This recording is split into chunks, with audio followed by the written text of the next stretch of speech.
Bienvenido a un nuevo contenido de Uninorteco. No olvides suscribirte a nuestro canal.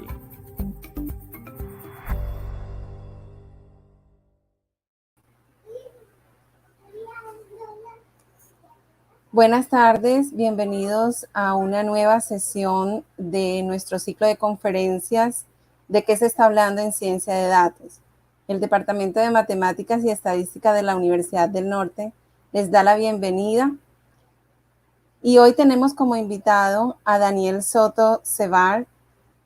Daniel es Managing Partner de TIMI, Director Ejecutivo para América Latina, con máster en Management Science del Smith College de Pennsylvania State University y licenciado en Ciencias de Gestión por la Universidad de Lieja en Bélgica. Hoy nos comparte su experiencia y todo su conocimiento a través de la charla Más allá de los algoritmos, Future Engineering sobre ajuste, volumen de datos y otras cosas que debemos considerar. Le damos la bienvenida a Daniel Soto Sevar. Y recuerden que al final de la sesión tenemos la ronda de preguntas. Ustedes pueden ir escribiendo sus comentarios e inquietudes en el espacio para los comentarios. Bienvenido, Daniel. Para mí estar con ustedes hoy en este espacio donde entregan siempre charlas de gran valor, y invito a todos los oyentes a no olvidar de suscribirse al canal para recibir más información sobre las charlas que se dan. Y muchas gracias por esta muy gentil introducción. Voy a intentar de compartir toda mi experiencia en esas 40 minutos, pero resumir 20 años en 40 minutos no sé si va a ser realmente factible. Espero que no, porque si no significaría que tampoco necesitan 8 años de estudio para saber toda ciencia de datos. Vamos a arrancar con este tema, que es ¿qué se hace en ciencia de datos? La idea es hablar un poco de todos los temas en cual me he enfrentado en los últimos años, pero sobre todo vamos a poner el foco sobre un punto que me parece muy importante, que va a ser el volumen de datos. Entonces, ¿qué se hace en ciencia de datos? Pues empezamos por ver un poco de dónde venimos. Y yo empecé con eso cuando empecé a trabajar en modelos, en aplicación de modelos a la ciencia de la decisión al fin del siglo XX, en el 99, y realmente sobre todo empezando en 2001-2002. Era todo basado en estadísticas, y la estadística es la base de todo lo que hacemos. Pero está basado en validación de hipótesis, muestreo, validación de esos muestreos y comparación entre varias hipótesis de modelos que tenemos para ver cuál es el que tiene el mejor ajuste a la data que queremos modelizar y generalizar a nivel de la población. En los últimos años ha venido una tendencia bastante nueva, que es el machine learning. Y me acuerdo hace unos 20 años había mucha pelea entre estadísticos y machine learning, porque los estadísticos decían que los de machine learning son matemáticos que deciden de ignorar todas las leyes de 2 siglos de investigación en ciencia de datos, en estadísticas, perdona, y los matemáticos decían que los estadísticos son unos que tuvieron que inventar leyes para no tener que enfrentarse a la realidad de la totalidad de la información.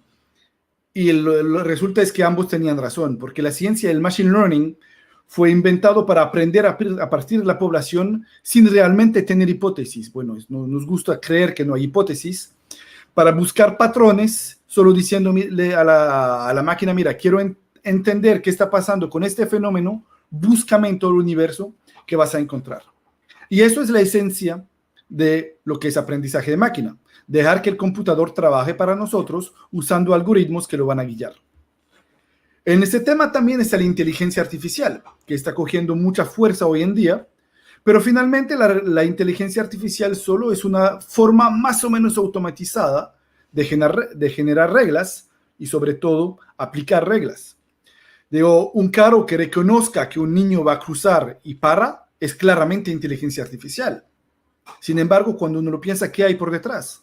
Hay un algoritmo que detecta que es un niño, De haber detectado que su niño va a detectar cuál acción puede tomar este niño, uno dice que se va alejando o se va acercando a la calle, y si se va acercando a la calle, entonces hay una regla que se puso en el carro que le dice tienes que parar. Entonces, todos son reglas de condiciones, acción, condición, acción, condición, acción. Y lo que lo hace impresionante es la cantidad de reglas que se pueden procesar en una fracción de segundo por esas máquinas. Pero aunque unos pueden tener miedo a la inteligencia artificial, todavía estamos muy lejos de una máquina que va realmente a empezar a pensar o decidir cosas por sí mismo. Los algoritmos siempre están todavía guiados. Y hay otro tema que se toca mucho, que es redes neuronales, o el caso particular del deep learning, que sencillamente son algoritmos de aprendizaje muy adaptados al estudio de imágenes o texto, otros problemas de alta dimensión. Se habla mucho de aprendizaje en continuo, y eso voy a hablar un poco después de por qué es una muy mala idea en un montón de situaciones. Hay varios algoritmos, varias familias de algoritmos que se usan, y el deep learning y redes neuronales son solo una parte de eso. Y lo menciono porque me di cuenta que muchos confunden redes neuronales con inteligencia artificial y machine learning, y son tres cosas bastante distintas. Si tienen preguntas, obviamente no dudo en mandarlas en el chat y haré lo mejor que yo pueda para contestar. Detrás de eso está una realidad muy fea. Es que todos están en ciencia de datos porque escucharon las maravillas de los casos de éxito, y la realidad es que el 85% de los ejercicios analíticos terminan siendo un fracaso. Se define como un fracaso porque o no se logra implementar, o cuando se implementa no logra tener impactos financieros, o peor, los impactos son negativos. Entonces mis colegas y yo nos pusimos un poco a investigar por qué fracasan los proyectos.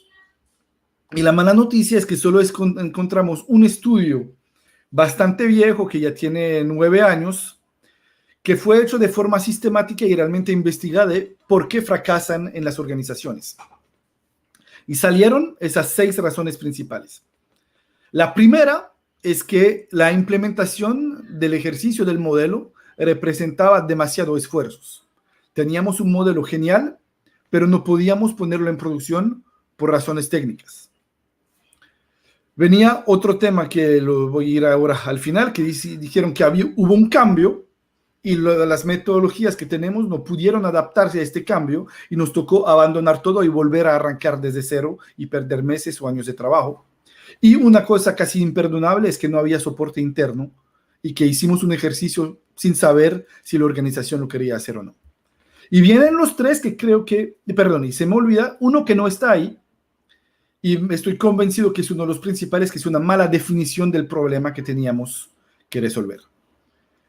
En los últimos 9 años, ¿qué ha cambiado? Yo creo que esta parte va disminuyendo mucho. Es que en 2012 la ciencia de datos era todavía en su infancia. Estadísticos y matemáticos todavía no colaboraban juntos. Tecnología y ciencia de datos eran funciones bastante separadas, y no había visibilidad realmente al C-level, al nivel más alto de las organizaciones. Frente a eso, la gente empezó a capacitarse, muchos son diplomados en ciencia de datos y aprendieron a presentar, aprendieron a contar una historia, aprendieron a validar modelos, generalmente, y cuando solo se va a hacer insights, pues se sabe al inicio y no es una razón de fracaso. Eso va disminuyendo. Y analizando un poco todos los blogs que estoy escribiendo, puse aquí un cloud of word de las palabras que se usan, y el tema recurrente es que nunca es la culpa del científico de datos. Nunca es la culpa de la tecnología, son los procesos, es el management, son los equipos que no funcionaban, la gente no estaba alineada. Y es cierto, eso pasa, pero también me parece que es un poco de wishful thinking, de que como científicos de datos podemos echarle la culpa a procesos cuando algo no termina siendo un éxito. Porque la realidad es que en muchos casos fracasan los proyectos por razones que tienen todo que ver con la ciencia de datos, y es de lo que vamos a hablar hoy en día. Nuestro objetivo en TIMI, y mi objetivo personal, es de intentar hacer todo lo que puedo para eliminar eso. Entonces, miramos un poco qué es el trabajo de un científico de datos, y muchos piensan que el científico de datos es el que hace modelos, afina algoritmos para sacar un modelo.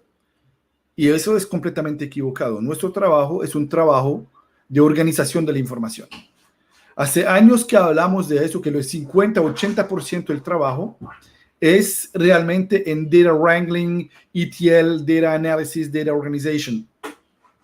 Y lo típico de un proceso analítico es durante 1 a 2 semanas nos conectamos y estructuramos la información, preparamos la data durante 1 a 4 meses. Cuando todo está bien, durante 1 o 3 días vamos a sacar un modelo. Y si el modelo está bien, la organización puede pasar de 2 a 12 meses o hasta más, cambiando y adaptándose para organizarse alrededor de un cambio analítico. Entonces, la ciencia de datos es parte de un proceso. Lo que tenemos que hacer es controlar a lo máximo cómo podemos evitar de fracasar en las 3 primeras partes. La cuarta es un poco afuera de nuestro alcance. Idealmente nos van a consultar y idealmente vamos a consultar el lado de negocio para entender bien cuáles son las limitantes y qué tenemos que integrar en nuestros modelos, pero nuestro foco va a ser cómo reducir el riesgo en conexión, estructuración, preparación y modelos. Para de ahí pasar a un poco presentar cómo pensamos hacer eso. Maximizamos la probabilidad de éxito de un proyecto. El primer factor creo que tiene que ver con el procesamiento de la data. Si no podemos procesar la data de forma ágil y veloz, cualquier iniciativa va a estar condenada al fracaso. Y el problema es que todo el mundo aprende ciencia de datos con muestras de 10, 20 o 30,000 registros, y cuando nos enfrentamos a una realidad de 100, 1,000 o 5,000 millones de transacciones, todo se cae. Y el problema también es que tener 5,000 millones de transacciones en una base de datos en cual queremos acceder a un registro en particular, no requiere el mismo tipo de arquitectura que esos 5,000 millones de datos que queremos procesar para hacer un modelo en cual va a entrar todo el histórico de la data. Cuando tenemos la data funcionando, tenemos que pensar hacer modelos de muy alta calidad, de la forma más automatizada posible, para no perder tiempo haciendo trabajo manual cuando no debe ser manual. Y al final, facilitar esa interpretación de los modelos y hacer que la ciencia de datos sea accesible para un usuario de negocio. Y eso realmente es el objetivo, la razón de ser de la empresa con cual trabajo, que es Timi. Hablamos un poco de este tema de volumen. Hoy en día 3 terabytes de información no le da miedo a nadie, hasta lo tenemos en un desktop. Son 3 discos duros de 1 tera en estado sólido, casi no cuesta nada. El disco más grande que he visto hasta en estado sólido es de 14 tera y al nivel normal creo que ya tenemos discos de 30 terabytes. Entonces 3 tera no suena mucho. Pero cuando uno considera que la información realmente no es indexada y la tenemos que procesar en su integralidad para hacer un modelo, nos damos cuenta que eso es un problema. 3 tera que representa el histórico transaccional de 4 años más o menos para un supermercado de talla promedia. Digamos, de pronto un Carulla o un Olímpica, que es más de la zona aquí.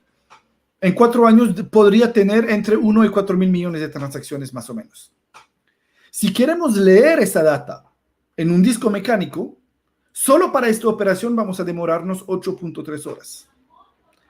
Eso significa que cada vez que alguien va a intentar de acceder a la información durante un día laboral entero, no va a hacer nada excepto esperar que se haya cargado la data. Tenemos suerte, los discos se han mejorado. Un disco SATA moderno lo va a hacer en 1.6 horas. Un disco de estado sólido lo puede hacer en media hora. Y viene la leyenda de que si lo pongo en la nube va a ser accesible de forma inmediata, que es casi correcto, excepto que es accesible de forma inmediata si está en memoria. Pero yo no puedo mantener 3 terabytes de RAM para cada usuario, porque obviamente cada usuario necesita su sesión con la información para procesarla.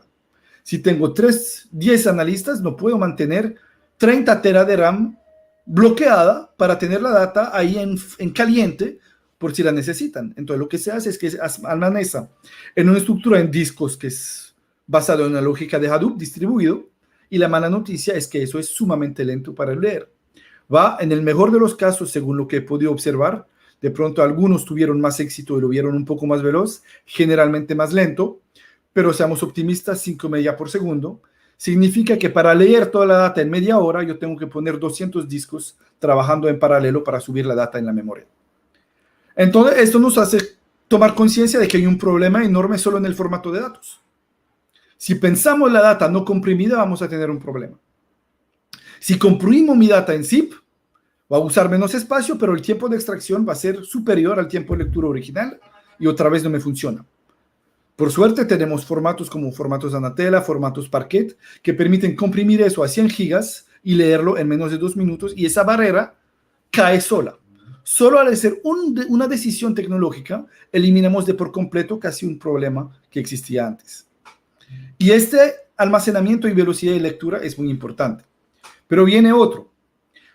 No sé si alguien de ustedes ha escuchado hablar del señor Amdahl, o sabe quién es Amdahl. En los comentarios, a ver si alguien ha escuchado de este nombre un poco raro, de una persona rara también. Típicamente ingenieros de sistema pueden haber escuchado de él. Amdahl era uno de los pioneros a nivel de desarrollo de procesadores y una persona clave en los años 80 sobre todo, y descubrió que la paralelización realmente no funciona. Perdón. ¿Y qué quiero decir? Porque en el sentido que no funciona, es que intuitivamente uno piensa, mira, es que si me demoro 1 hora para hacer un proceso con un núcleo, si yo pongo 100 núcleos, voy a ir 100 veces más veloz. Si pongo 2 núcleos, voy a hacerlo en 30 minutos, pongo 4, lo haré en 15, pongo 8, lo voy a hacer en 7.5 y va a ser lineal. Y la realidad es que no es lineal, es logarítmico y va a tener una centralización en un tiempo no comprimible, no reducible, que él denomina como S, y este S desafortunadamente es típicamente superior al 50%. Lo que significa que cuando uno empieza a ponerle más núcleos a un proceso, va a ir un poco más veloz, pero esas ganancias no van a alcanzar lo que uno podía esperar. Y lo bueno de esta ley es que al observar unos pocos puntos, aplica una función muy sencilla que nos permite saber, mira, ¿y dónde va a estar el efecto de saturación cuando pasamos a una infinidad de núcleos? Para saber a partir de dónde podemos dejar de intentar de mejorar. Porque al final, cuando sí sé que pasar de 20 a 80 núcleos me va a hacer ganar 2% de tiempo, pues ya no lo hago. Yo voy a ir hasta 20. A veces voy a ir hasta 10, a veces 2 o 3 o quedarme a 1, porque finalmente el ejercicio se vuelve inútil. Y hubo un artículo publicado hace unos 2 años, se me olvidó poner la referencia, y mi lado consultor dominó a la audiencia académica, y mil disculpas por olvidar la fuente. Yo sé que eso es un pecado capital al nivel académico. Lo buscaré y si quieren la referencia con mucho gusto se las mando. Pero básicamente intentaron de ver si esas reglas desarrolladas para procesadores funcionaban también en la nube con la distribución entre varios servidores. Y lo que vieron es que en casi la mitad de los casos, el tiempo no reducible es superior al 50 o hasta el 60%. Significa que uno puede multiplicar los servidores, el proceso no se va a acelerar.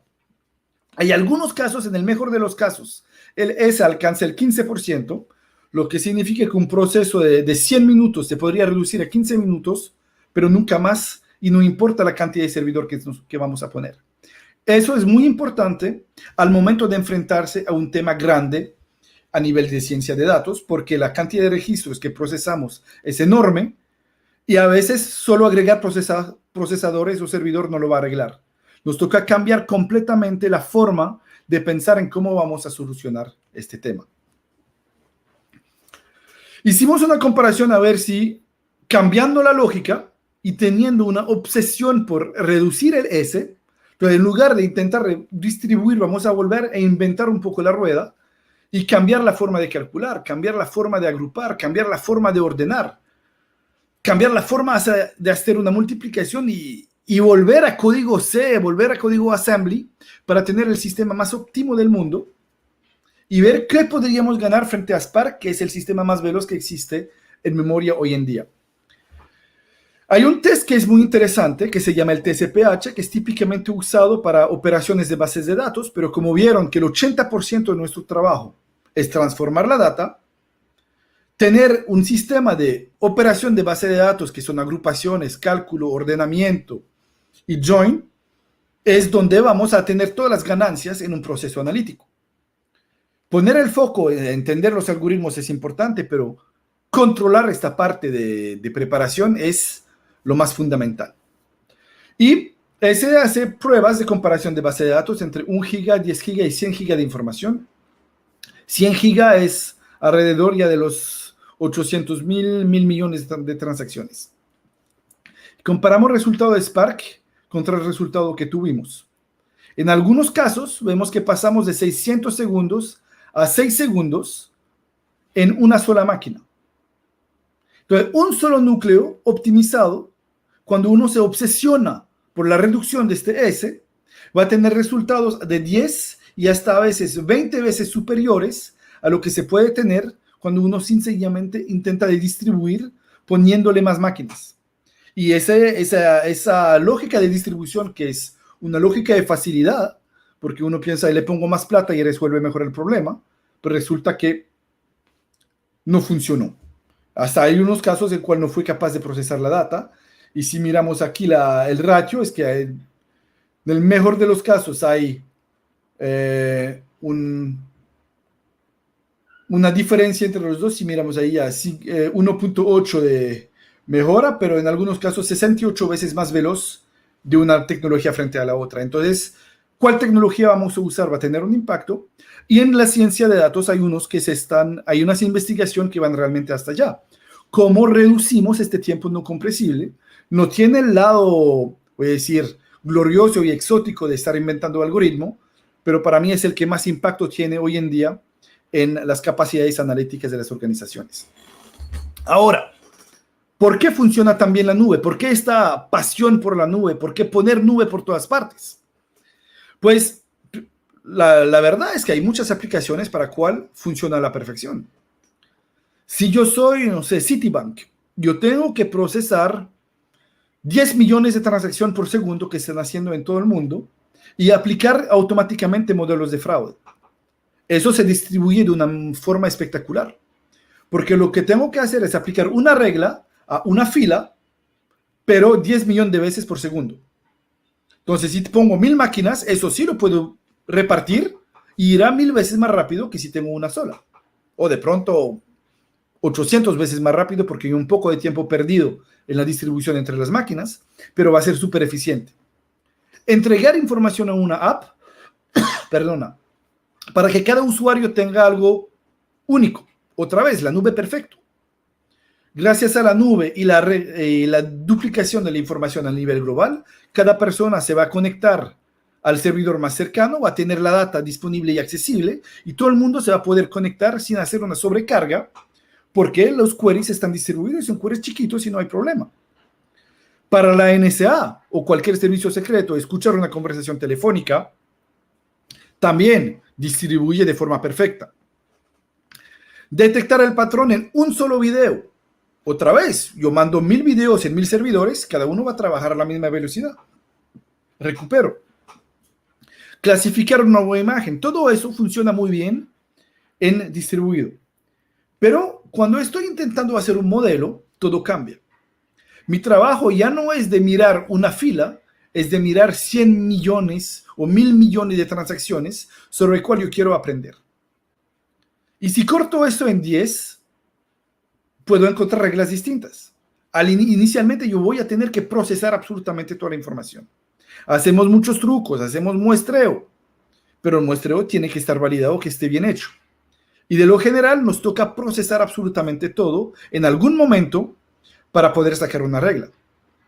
Si, por ejemplo, una regla exige de saber qué tal alejada está una transacción del promedio de los últimos 10 minutos, pues cada minuto yo tengo que hacer una agregación de tiempo promedio de todas las transacciones. Y va cambiando en el tiempo. A veces son 10 minutos, a veces es un mes. Para una telecom toca procesar todo. desarrollar nuevos algoritmos de detección de palabras sobre 200 millones de audios, eso requiere también otra lógica. Generar una clasificación de imagen, otra vez, hay que procesar todo y hacer un uso enorme de máquinas. Si uno mira el último algoritmo que se desarrolla de procesamiento de texto, por ejemplo, que es el GPT-3, si recuerdo bien, tiene por ahí 23.000 millones de parámetros. Eso, el tiempo de cálculo para eso fue tremendo. Entonces, ¿cómo podemos aumentar el éxito? Perdón.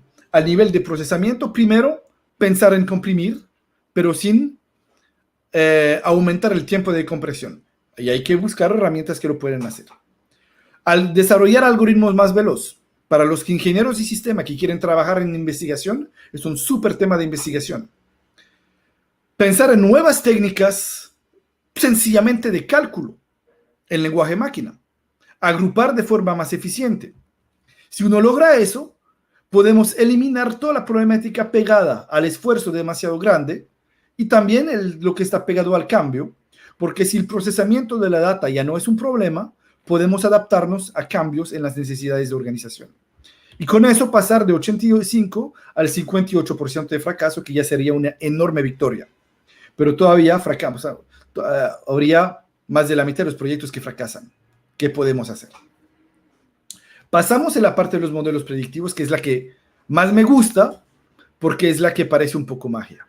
Y es la que seduce y motiva a la gente a entrar en el mundo de modelos predictivos. Y ahí hay un tema muy importante, que es la diferencia entre explicabilidad y interpretabilidad. Un modelo no puede ser una caja negra, y la mayoría de los modelos de red neuronal son cajas negras.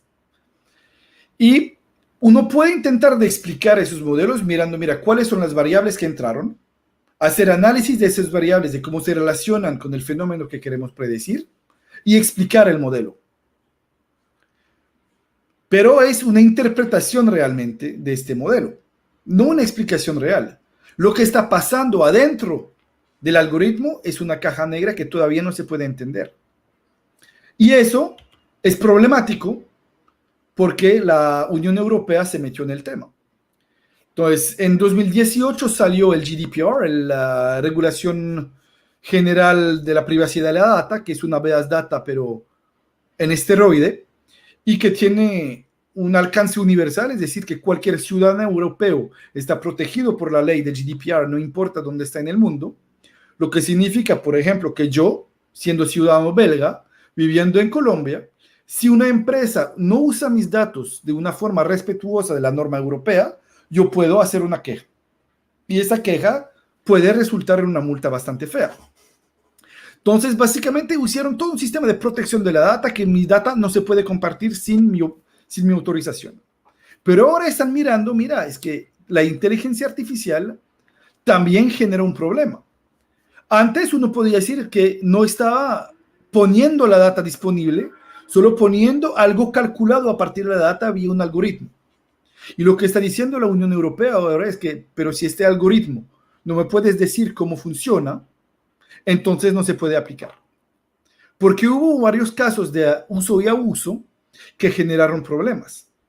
Ocurrió, por ejemplo, no recuerdo si fue Francia o en Inglaterra, que puso un sistema de evaluación de profesores y resultó que el sistema se equivocó un día y dijeron que había que licenciar un profesor porque tenía malos resultados. Y luego él, obviamente, se defendió, fue en corte diciendo, pero mira, la evaluación de mis estudiantes es de la más alta del colegio y mi tasa de éxito de mis estudiantes en los exámenes globales es la más alta del colegio. Entonces, explícame por qué el sistema dijo que había que sacarme y escucharon al sistema. Y luego, después de pasar por consultores, dijeron, bueno, la verdad es que se hizo con una red neuronal y no sabemos por qué el sistema lo dijo. Conclusión, hizo una demanda en cual ganó bastante y este tipo de algoritmos ya no se puede usar cuando estamos tratando realmente con personas. Uno no puede tener una caja negra que aprueba o rechace una tarjeta de crédito o un crédito en un banco. El banco tiene que poder explicar por qué aceptar o rechazar a una persona, porque si no, no puede manejar su riesgo. Entonces, al nivel de riesgo, por ejemplo, este es muy regulado y a veces usan algoritmos hasta muy viejos y ineficientes, pero solo porque se pueden explicar de forma concreta y uno puede hacer una trazabilidad realmente de cualquier patrón que se haya usado para un modelo. Eso es un tema que está cogiendo mucha fuerza y entonces nos condena a usar algoritmos interpretables. Pero va más allá, es que un modelo interpretable nos evita hacer un montón de errores cuando esté en producción y les daré algunos ejemplos. Otro tema que está cogiendo mucha fuerza hoy en día, que es los modelos automatizados.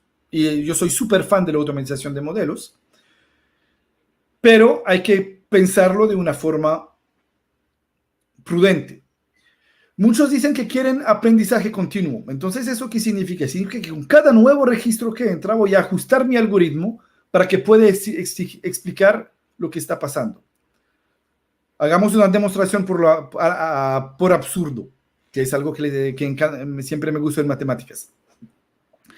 Tengo un modelo que determina quién no va a pagar su tarjeta de crédito. Y resulta que por pura casualidad, en las últimas 2 horas, de los 100 casos que no pagaron tarjeta de crédito, había 40 Daniel que olvidaron pagar. El algoritmo va a decir, uy, cuidado con los Daniel, no pagan tarjeta de crédito. Y vamos a negar todos los préstamos a todos los Daniel. Pero en 2 horas no van a ser los Daniel, van a ser las Karen.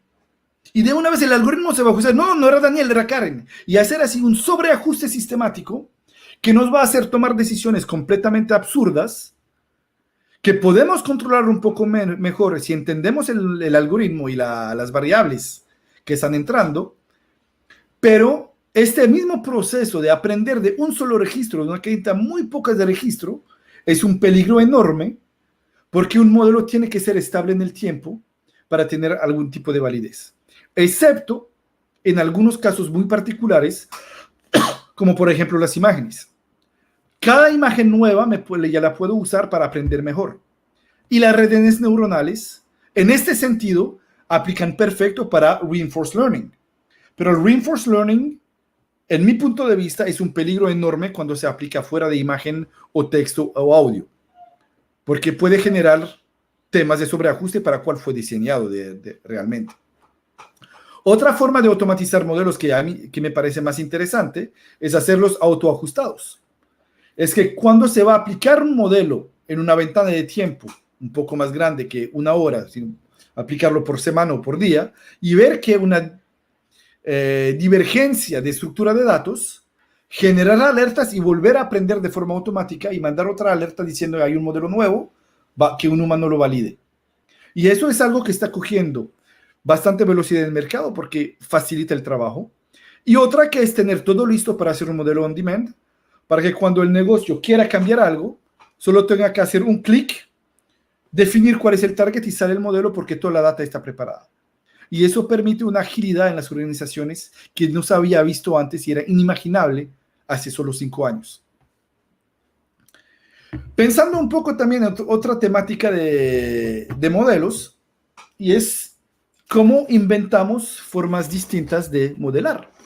La regresión clásica se va a basar, por ejemplo, en características de las personas y determinar algo.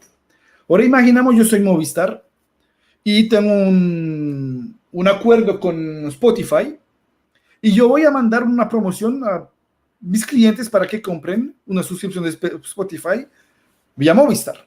Y tengo esas 2 personas, Lina y María.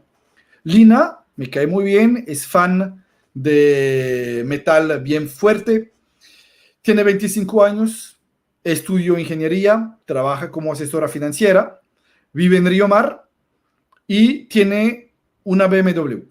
Le va muy bien. Y María tiene 25 años, estudió también ingeniería, también trabaja en un banco, otro banco, pero eso no importa. No tiene una BMW, tiene una Audi, pero resulta que odia el metal y le encanta el reggaetón. Tengo que mandar un teaser para Spotify, yo tengo que ilustrarlo.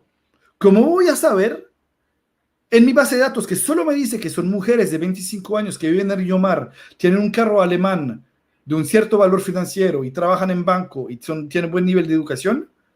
Si en todos son iguales, pero tienen gustos tan distintos. Pues resulta que tienen amigos muy distintos. Y dentro de esos amigos hay varios que han comprado Spotify. Y sabemos qué hacen con Spotify y qué campaña funcionó con ellos. Entonces vamos a intentar de ver quién está conectado con quién para sacar información de grupos de amigos. Y ahí el procesamiento es abismal. En SQL eso se demora 3 meses. El problema es que tenemos una semana para reaccionar. Entonces toca acelerar todos los procesos de cálculos para poder detectar quién va a recibir cuál información. Ese tipo de modelo es absolutamente genial. Y a nivel de análisis de COVID, por ejemplo, es exactamente la misma lógica. ¿Quién se conectó con quién? ¿Quién se puede contagiar?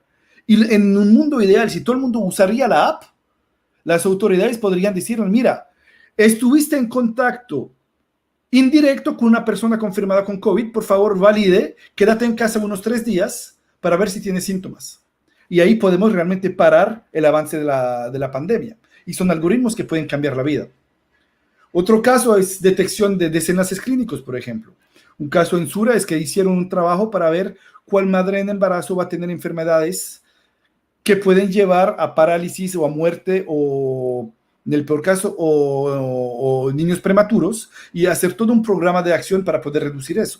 No voy a entrar en detalles, pero son cosas que se pueden hacer. Como me pegan pocos minutos, voy a ir un poco más rápido y quiero hablar un poco de algunos errores que se hacen en ciencia de datos.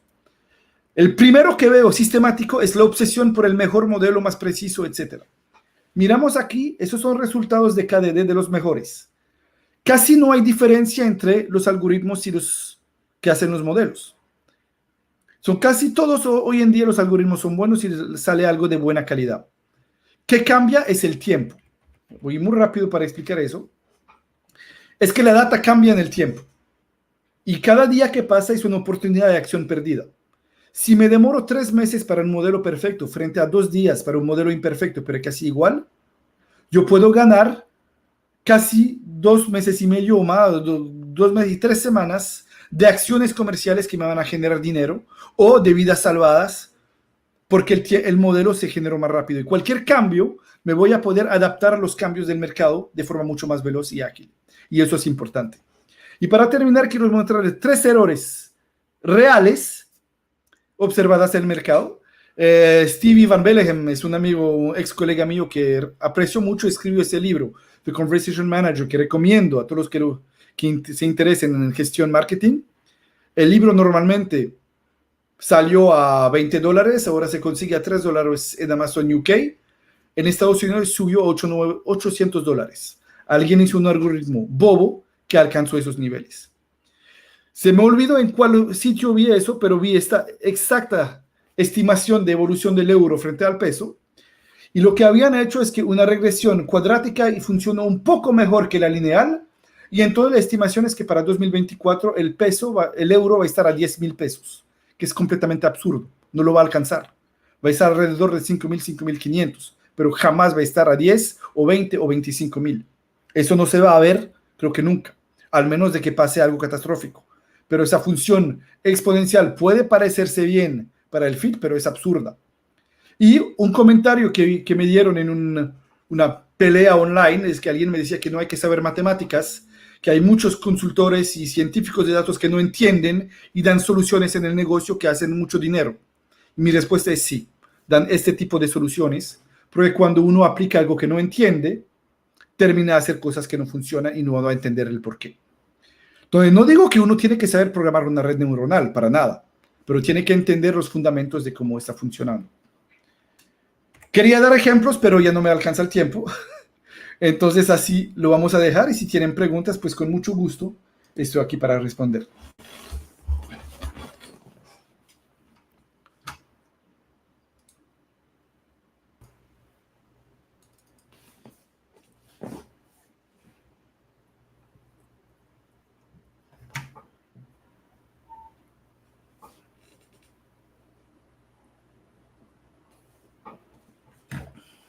Bueno, muchas gracias, Daniel, por la charla, ¿verdad? Muy interesante.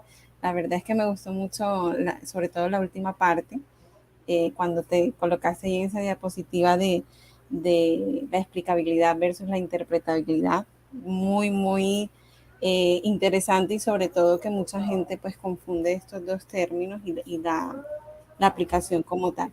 Yo quisiera empezar como con una inquietud y es que como tú estás pues en el área de esta compañía en la que te desenvuelves con toda esta temática, quisieras que nos contaras como cuáles son para ti esas 3 habilidades que debería tener un científico de datos y sobre todo cuando ustedes capturan talento humano, ¿verdad? En su empresa, ¿qué es lo que ustedes dicen? No, mira, esta persona para que se desempeñe en nuestra área y haga ciencia de datos como tal, debe tener estas 3 habilidades. Pues creo para mí la primera es la capacidad de hacer una pregunta interesante y la capacidad de cuestionar sus conocimientos. Siempre cuento casi la misma historia, es que tenía un mentor cuando trabajaba en Deloitte que me dijo, que me dio el mejor consejo de carrera y me dijo, mira, es que uno tiene que entender que una vida profesional está dividida en 3. La primera es aprender. Y si escoges un trabajo porque te van a pagar un poco más, jamás vas a aprender más y jamás vas a crecer y perdiste tu vida profesional. La segunda debería enfocarse a ganar dinero. Si no te interesa, quédate en la academia, vas a estar feliz y vas a aprender toda la vida. Y puedes quedarte aprendiendo, es fascinante aprender. Pero si uno no se quiere enfocar en la academia, en un momento tiene que decir, mira, ya tengo que pasar a una etapa siguiente. Y es crecer profesionalmente al nivel de gerencia, al nivel de liderazgo, al nivel de capacidad de ejecución. Y la tercera debería venir de forma natural y es compartir su conocimiento con los otros. Y si nadie te pregunta tu conocimiento cuando pasas los 50, es que hiciste algo muy mal. Pero el problema es cuando uno quiere saltar las etapas. Quiere meterse a ganar dinero antes de aprender o improvisarse coach antes de saber cómo hacer las cosas. Y eso aplica perfectamente en ciencia de datos. Uno tiene que empezar a aprender, luego desarrollarse a nivel más global para ver las consecuencias de lo que hacemos en ciencia de datos, antes de poder realmente empezar a dar consejos al respecto. Me he equivocado no sé cuántas veces y de cada proceso he aprendido un montón. Y al querer aprender, uno también se da cuenta de por qué no funcionan las cosas, que es más importante entender por qué fracasa algo de que tener algo que se parezca a un éxito, porque hay éxitos que son fracasos escondidos, como un libro $800. El modelo fue bueno porque se implementó, pero fue malo. Entonces, esa humildad al inicio y las ganas de aprender es muy importante. La capacidad de estructurar una pregunta es lo más fundamental, porque eso yo no lo puedo enseñar. Yo puedo enseñar una herramienta, yo puedo enseñar un algoritmo, pero yo no puedo enseñar a alguien las ganas de ir a intentar de entender por qué algo funciona y de estructurar una pregunta. Eso es lo más fundamental. Si una persona viene y no logra, por ejemplo, hacer el ejercicio que le doy, pero me dice qué tiene que hacer para lograrlo, yo lo podría contratar, si me gusta su forma de pensar. Súper, gracias, Daniel. Por aquí hay una pregunta de Daniel Alfonso Bolívar Pimiento y nos dice que si tienes algún ejemplo en el área de la salud acerca, o me imagino donde hayas evidenciado la explicabilidad y la interpretabilidad. Sí, tengo un ejemplo perfecto. Hace unos años, IBM intentó empujar Watson como solución de diagnóstico automático para cáncer. Y Watson es basado completamente en redes neuronales, es completamente caja negra. Y en un caso, el algoritmo se equivocó y hizo una recomendación de un tratamiento que iba a matar a un paciente. Resultado, todos los médicos completamente en contra del uso de esa herramienta que iba a matar a una persona. Ahora, si uno compara realmente la tasa de éxito de esa herramienta frente al promedio de los médicos, es posible que la herramienta se equivoque menos, pero no tiene ningún criterio para saber cuándo se equivoca o no. Para un médico, ver un error es fácil. Tomar la buena decisión es difícil. Es lo mismo para nosotros. Cuando un estudiante se equivoca, yo lo veo inmediatamente. Pero cuando uno intenta resolver un problema nuevo, Saber que la respuesta que encontró no es la buena no es tan sencillo. Entonces, ¿cuál es el problema? Es que de esa caja negra vendieron algo que iba a reemplazar al médico. Amenazaron a los médicos y vendieron un sistema que era fallible. Entonces, no podían interpretar y tampoco explicar lo que la recomendación del sistema fracasó. Pero si hubieran ido con otro tipo de algoritmo que recomienda a los médicos, miran a esos pacientes que tienen alto riesgo de tener complicación y están las razones por cuál lo identificamos. Cambia completamente la dinámica. Sabemos por qué el modelo recomienda algo. Fue capaz de procesar mucho más información que un médico, porque procesa 8 o 10 años de historia clínica, y un evento de salud que ocurrió hace 8 años puede tener impactos en el riesgo de un embarazo o en el riesgo de una persona diabética de tener un infarto. No son los últimos 6 meses y no es la última visita que me va a decir todo. El médico no puede empezar a hablar de toda la vida, el algoritmo lo hace y recomienda, y gracias a eso un médico puede orientar su investigación para validar o rechazar la recomendación. Y cuando tratamos de salud de humanos, es lo que tenemos que hacer, no es un sistema que va a eliminar, va a apoyar y orientar. Gracias, Daniel. Por aquí hay otra pregunta. Fernando Ginás Giraldo nos dice, Daniel, ¿cómo evitar que la data sea ignorada? Muchas veces las empresas ignoran los resultados y se siguen las ideas del líder porque sí. Pues mira, yo le voy a dar un ejemplo que no he vivido de forma directa, afortunadamente, porque no sé cómo hubiera reaccionado, pero un amigo consultor hizo un ejercicio de segmentación para una empresa, y el dueño de la empresa tenía por ahí 65, 70 años, y mira, todo bacano, esos segmenticos que encuentran, pero realmente yo conozco mis clientes y no son así. Lo que encuentran en la data puede ser ideas interesantes, pero sus segmentos no existen porque yo sé cómo son mis clientes. ¿Cuál es mi recomendación si eso pasa? Manden la factura y váyanse. Porque van a perder tiempo, van a pelear contra molinos, y Don Quijote nos enseñó eso, no funciona. Uno no puede mover algo que no quiere ser movido. Y organizaciones no pueden mover conciencia de datos si hay un interés al inmovilismo. Y a veces el interés puede ser muy perverso. Puede haber mucho interés de que nadie encuentre cosas en las transacciones. Entonces, escogen sus batallas. Sí, de hecho, Daniel, hay otro compañero que está conectado que se llama Jonathan Martínez, y él, su preocupación va en torno a cómo incentivar y promover el desarrollo de ciencia de datos en una empresa que nunca lo ha abordado. Cómo convencer a la gerencia de la importancia de estas sin tener aún los recursos para demostrarlo. Va como en la misma línea. Un elefante se come a mordisco. No arranquen con un ejercicio grande de ciencia de datos, sino arranquen por validar la calidad de la información. Información de mala calidad significan siempre modelos que no funcionan. Si yo no puedo saber qué significa un registro, yo no puedo generalizar y no puedo aprender de ellos. Y de hecho tengo un cliente por el momento que está en este proceso y nos contrataron para hacer modelos. Llevamos un año haciendo procesos de transformación y agilización de la data, porque es lo más fundamental. Y cuando la gente ya se libera de pasar el día entero haciendo un reporte en Excel, porque tienen que ir a sacar la data manualmente de 10 bases distintas y no se pueden cruzar, pues ya va a empezar a hacer preguntas. Pero primero lo primero, enfóquense en calidad de la información, estructuración de la información, que todo lo que es reportes sea lo más automatizado posible para tener la libertad de hacer preguntas interesantes. Y en las preguntas interesantes van a haber oportunidad de aplicar algunos modelos, inicialmente sencillos. Pero cuando el modelo sencillo tuvo un impacto, van a pensar en mejorarlo. Y olviden la obsesión que viene de Kaggle de tener el mejor modelo para alcanzar una respuesta exacta que no existe. No hay respuesta exacta en ciencia de datos, excepto si el problema es predeterminado, en cual caso no es interesante.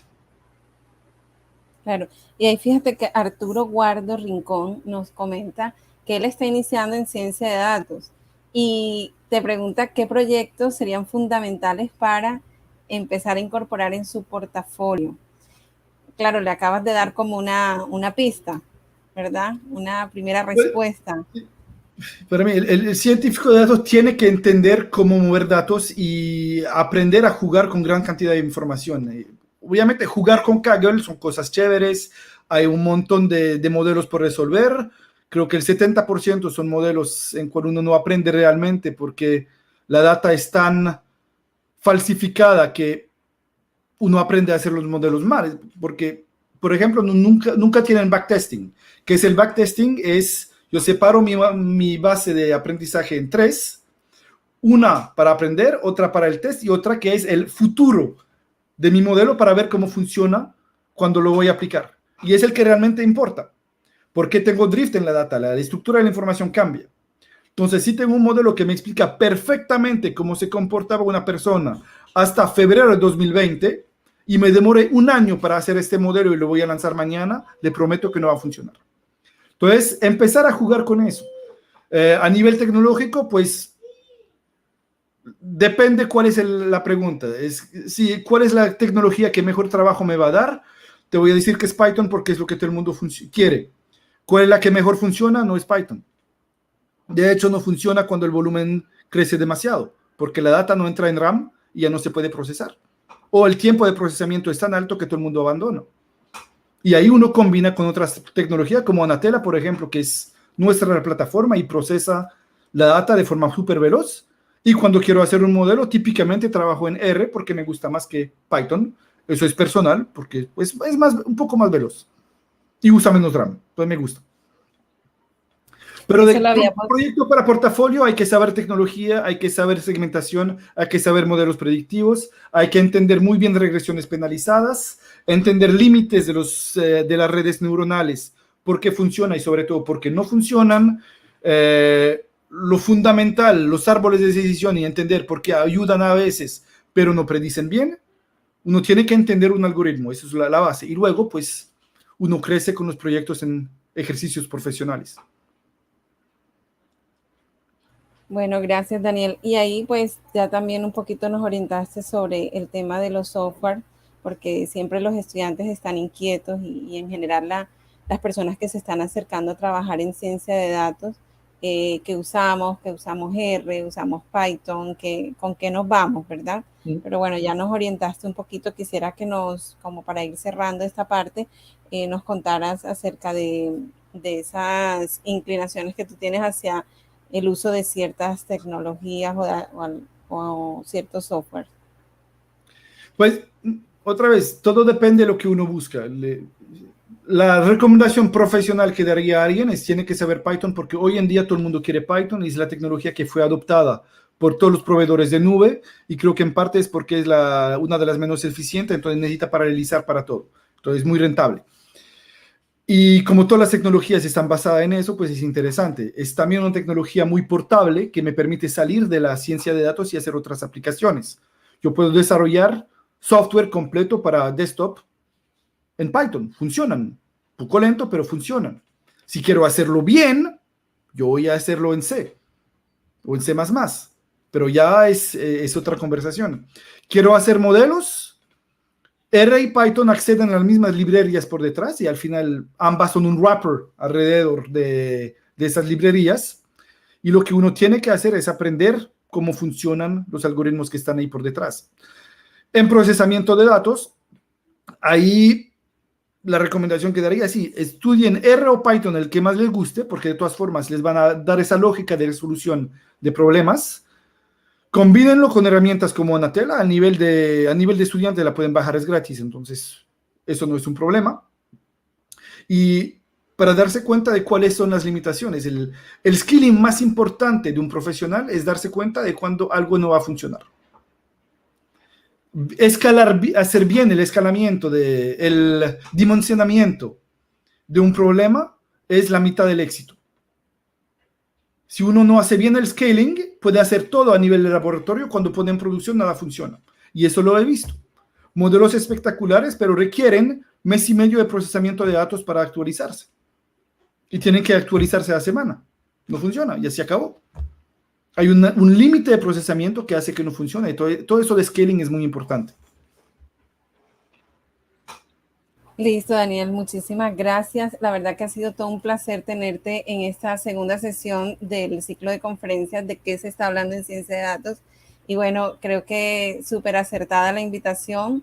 Tú sabes de qué se habla en ciencia de datos y esperamos tenerte nuevamente por aquí. Y sabes que desde el Departamento de Matemáticas y Estadística de la Universidad del Norte tienes las puertas abiertas para compartir con nuestros profesores, nuestros estudiantes y toda la comunidad que está haciendo ciencia de datos.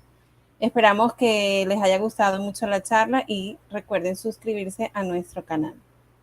Muchas gracias, Karen. Ha sido un gran placer para mí estar con vosotros y cualquier pregunta, pues no duden en comunicarse conmigo. Mi correo es fácil, es daniel.soto@timi.eu, de EU como Europa. Muchas gracias. Hasta luego todos. Los siguientes contenidos de Uninorteco te pueden interesar. No olvides suscribirte a nuestro canal.